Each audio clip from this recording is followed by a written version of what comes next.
Une bonne position de la main gauche est indispensable pour maîtriser la guitare. C'est ce que nous allons aborder tout de suite.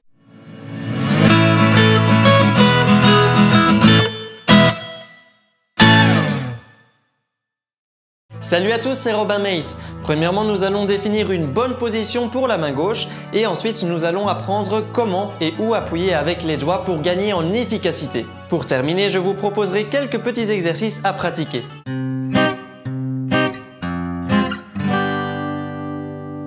La première étape pour positionner correctement la main gauche est d'avoir les épaules relâchées, de laisser pendre le bras gauche et ensuite de plier le coude le plus naturellement possible jusqu'à atteindre le manche avec le pouce. Tout cela sans lever le coude. La position de la main au manche n'est pas aussi naturelle qu'on le pense. Je veux dire par là qu'on ne va pas prendre le manche comme on pourrait prendre un verre en main. Il faut vraiment faire très attention au pouce. Celui-ci reste caché derrière le manche et non à découvert proche de la 6e corde. Attention que je parle bien d'une position de base pour guitare classique. En guitare acoustique et électrique, le pouce est parfois utilisé pour appuyer sur la 6e corde ou pour couper sa vibration. Ceci est réalisable uniquement sur ces types de guitares car elles ont un manche plus étroit que la guitare classique. Pour être plus précis, placez la pulpe du pouce plus ou moins au milieu de la largeur du manche. Faites attention à ce que le creux du pouce n'ait aucun point de contact avec le manche. Le pouce est plus ou moins perpendiculaire à celui-ci. J'insiste sur le fait que le pouce doit être à plat et relâché. Un défaut fréquent est de plier, crisper et placer le bout du pouce sur le manche.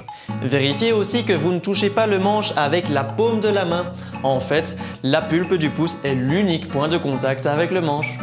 Nous allons commencer par jouer en 5e position, c'est-à-dire que l'index sera en face de la 5e case. Il faudra alors que le pouce soit situé plus ou moins en face de la 6e case derrière le manche. Une fois que le pouce est en place, positionnez vos autres doigts au-dessus de la touche. Veillez dès le début à ce que les doigts soient non seulement relâchés, mais écartés les uns des autres. Imaginez que vos doigts soient des jambes. Pour pouvoir marcher correctement, elles doivent rester légèrement écartées. L'endroit où l'on place ses doigts n'est pas en plein milieu d'une case, mais le plus près possible de la frette suivante. Attention, je n'ai pas dit sur la frette. Cela permet d'avoir un son correct sans devoir exercer trop de pression et perdre inutilement de l'énergie. Un autre point important est de s'habituer à avoir les doigts pliés comme des crochets et d'appuyer avec le bout du doigt. Cela permet d'avoir plus de force et de ne toucher une seule corde. Par exemple, en plaçant un doigt sur la 5e case de la 3e corde, si ce doigt est à plat, vous ne pourrez pas faire sonner la 2e corde car ce doigt va absorber la vibration de celle-ci. Vérifiez en tirant sur la corde voisine pour écouter qu'elle sonne correctement.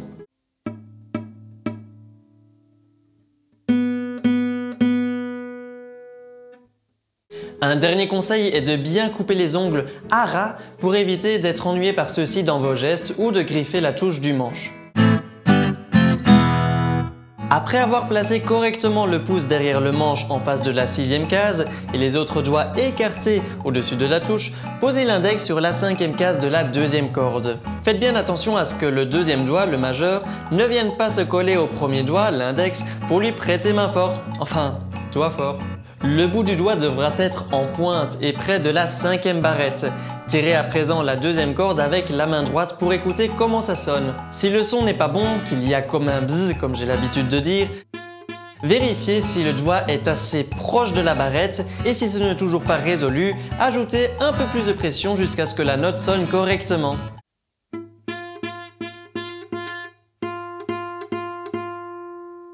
Une fois que la note sonne correctement, vérifiez que le doigt de la main gauche ne touche pas la corde voisine. Tirez alors la première corde et écoutez. Si le doigt touche et absorbe la vibration de la première corde, placez le doigt un peu plus en pointe. Il est important de ne pas appuyer trop fort pour rien. J'aime bien dire qu'on doit être en quelque sorte paresseux et donc trouver la juste pression pour ne pas gaspiller d'énergie. Faites quelques tests chez vous. Placez la pointe du doigt au bon endroit et puis exercez de plus en plus de pression jusqu'à ce que le son soit correct.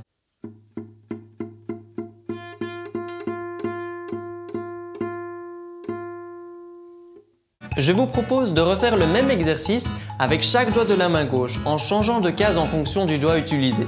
En 5e position, le premier doigt s'occupe de la 5e case, le deuxième doigt de la 6e case, le troisième doigt de la 7e case et le petit doigt, le 4e doigt de la 8e case. Voici un dernier exercice pour cette leçon à faire également avec chaque doigt.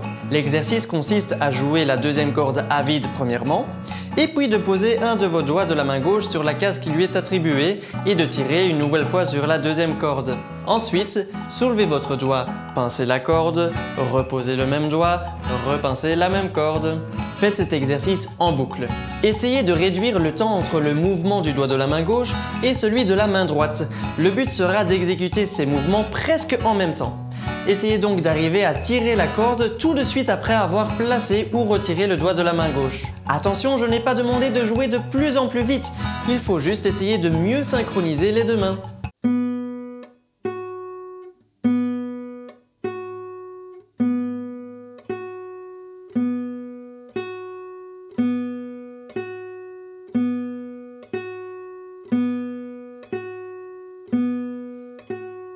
Pour les personnes plus avancées, je vous mets en description un lien d'une très bonne guitariste qui parle de position de la main gauche.